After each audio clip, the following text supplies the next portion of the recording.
പൊറോട്ട നമ്മുടെ ജീവിതത്തിലെ വില്ലനാണോ? ഇത് സംബന്ധിച്ചുള്ള മുന്നറിയിപ്പുകളും ചർച്ചകളും തുടങ്ങിയിട്ട് കാലം കുറയായി. ഇന്ന് ഒരല്പം പൊറോട്ട പുരാണം പറയാം. പൊറോട്ട നമ്മുടെ ദേശീയ ഭക്ഷണമായിട്ട് കാലം കുറച്ചായി.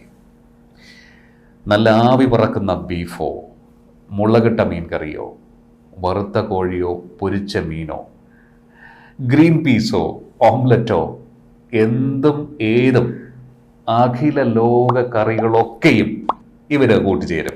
ഓരോ രൂപത്തിൽ അല്ലെങ്കിൽ മറ്റൊരു രൂപത്തിൽ ലോകത്ത് എവിടെയെങ്കിലുമൊക്കെ അവൻ അവതരിച്ചുകൊണ്ടേയിരിക്കും. അതൊക്കെ സോഷ്യൽ മീഡിയയിൽ ഹിറ്റായി പറന്നു നടക്കുകയും ചെയ്യും.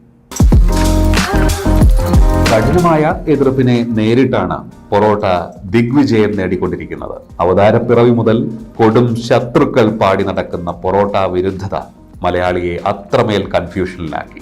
കൂടുതൽ പൊറോട്ടകൾ നിത്യവും അകത്താക്കിയാണ് മലയാളി ശങ്ക മാറ്റിക്കൊണ്ടിരിക്കുന്നത്. യേശുദാസും സുപ്രഭാതവും ചായയും പോലെ പൊറോട്ടയും മലയാളിയുടെ പ്രതിദിന ലിസ്റ്റിൽ അങ്ങനെ അങ്ങ് ഇടം പിടിച്ചു.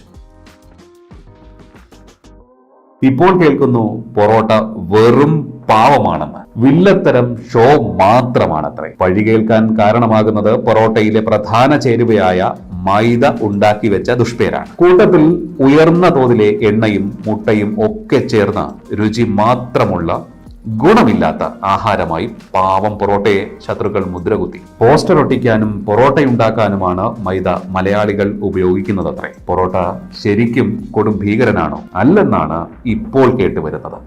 സത്യത്തിൽ പൊറോട്ടയിൽ ചില ഗുണങ്ങളുമുണ്ടെന്നാണ് ചില പഠനങ്ങളിൽ തെളിഞ്ഞിരിക്കുന്നതത്രേ. കൃഷ് അശോകിന്റെ പ്രശസ്തമായ masala lab the science of Indian cooking എന്ന ബുക്കിലാണ് ഏറ്റവും ഒടുവിൽ പൊറോട്ട മഹാത്മ്യം സാക്ഷ്യപ്പെടുത്തിയിരിക്കുന്നത്. 100 ഗ്രാം മൈദയ്ക്ക് 100 ഗ്രാം പരിപ്പിന് സമം പ്രോട്ടീൻ ഉണ്ടത്രേ. എന്നാൽ കൂടിയ അളവിൽ കാർബോഹൈഡ്രേറ്റ് അടങ്ങിയ മൈദ ആരോഗ്യ പ്രശ്നങ്ങൾ ഉണ്ടാക്കുമെന്ന് വീണ്ടും പൊറോട്ട വിരുദ്ധർ ചൂണ്ടിക്കാണിക്കുന്നു. അതിനും പ്രതിവിധിയുണ്ട്.